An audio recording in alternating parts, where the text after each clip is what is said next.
English education hub में आप सभी का स्वागत है।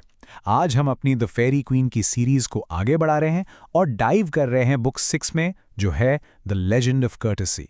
एक मिनट के लिए जरा सोचिए, किसी भी एपिक स्टोरी का सबसे खतरनाक मॉन्स्टर कौन हो सकता है? क्या आपके दिमाग में एक आग उगलने वाला ड्रैगन आ रहा है, या आप शायद कोई बहुत बड़ा सा दैत्य? लेकिन पोएट एडमंड स्पेंसर के लिए सबसे बड़ा खतरा इनमें से कोई नहीं था। उनके लिए सबसे बड़ा मॉन्स्टर था द ब्लेटेंट बीस्ट। अब आप सोच रहे होंगे, ये ब्लेटेंट बीस्ट आखिर है क्या और इससे लड़ने का तरीका क्या है? चलिए पता करते हैं। तो इस बीस्ट को समझने से पहले जरूरी है कि हम उसके बिल्कुल ऑपोजिट को समझें, और वही है बुक 6 की सेंट्रल थीम, कर्टेसी, जिसे हम हिंदी में सौजन्य या शिष्टाचार कह सकते हैं।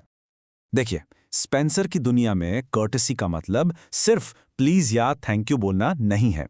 ये उससे कहीं ज्यादा गहरा है। ये एक ऐसी मॉरल क्वालिटी है, एक ऐसी इनर स्ट्रेंथ है जो पूरे समाज को जोड़ कर रखती है। और सच कहूं तो यही ब्लेटेंट बीस्ट के खिलाफ एकमात्र असली हथियार है। और इस बात पे स्पेंसर खुद बहुत जोर देते हैं। वो कहते हैं कि असली वर्च्यू यानी सद्गुण आपके बाहरी दिखावे में नहीं है। नहीं, उसकी जगह तो मन के अंदर है, आपके विचारों में। ये कोई एक्टिंग नहीं है, ये एक अंदर की सच्चाई है।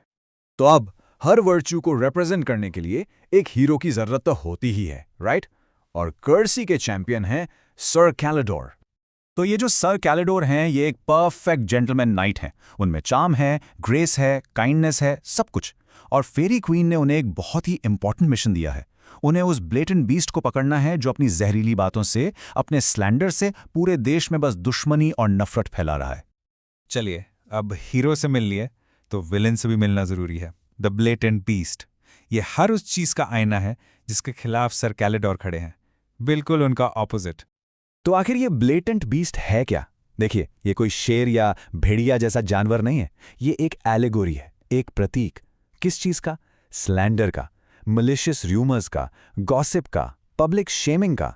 आसान भाषा में समझे तो ये 16वीं सेंचुरी का वर्जन है आज के ऑनलाइन ट्रोलिंग, फेक न्यूज और कैंसल कल्चर का। इसका बस एक ही काम है, लोगों की रेपुटेशन बर्बाद करना और समाज में जहर घोलना। लेकिन कहानी में एक ट्विस्ट है। हमारा परफेक्ट हीरो सर कैलेडोर अपने मिशन से थोड़ा सा डिस्ट्रैक्ट हो जाता है। उसकी जर्नी उसे एक ऐसी जगह ले जाती है जहां शेपर्ड्स रहते हैं, एकदम शांत पैस्टोरल दुनिया। और यहीं पर एक बहुत ही गहरा फिलोसॉफिकल सवाल उठता है। और ये सवाल ही इस बुक की सेंट्रल डिबेट है। सवाल ये है कि असली कर्टेसी आती कहाँ से है? क्या ये नेचर से आती है, मतलब उन सिंपल गांव के लोगों में पैदा होती है, या फिर ये सोसाइटी में सीखी जाती है, जैसे कि रॉयल कोर्ट की उस पॉलिश्ड सोफिस्टिकेटेड दुनिया में? और कैलेडोर इस सिंपल पैस्टोरल लाइफ से इतना ज़्यादा फैसिनेट हो जाता है कि एक टाइम के लिए वो अपना मिशन ही भूल जाता है। वो दो अलग अलग दुनियाओं के बीच में फंस कर रह जाता है। एक तरफ है रॉयल कोर्ट, फॉर्मल, पॉलिश्ड, लेकिन शायद थोड़ा झूठा भी। और दूसरी तरफ है शेपर्ड्स की दुनिया, सिंपल, नेचुरल, एकदम ऑथेंटिक। ये आर्टिफिस और नेचर के बीच की एक बहुत बड़ी लड़ाई है।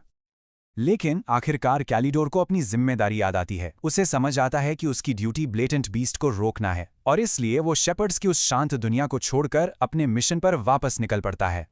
और अब आता है फाइनल कॉन्फ्रंटेशन। देखिए, कैलिडोर इस बीस्ट को ट्रैक करता है, उससे लड़ता है और जीत जाता है। वो उसके मुंह पर पट्टी बांधकर उसे जंजीरों में जकड़ लेता है। ऐसा लगता है सब ठीक हो गया, लेकिन कहानी यहां खत्म नहीं होती। वो बीस्ट आखिर में आजाद हो जाता है और दुनिया में वापस लौट जाता है। इसका क्या मतलब हुआ? मतलब ये कि स्लैंडर और मैलिस यानी निंदा और नफरत जैसी बुराइयों पर आप काबू पा सकते हैं, लेकिन उन्हें हमेशा के लिए खत्म करना शायद पॉसिबल नहीं है।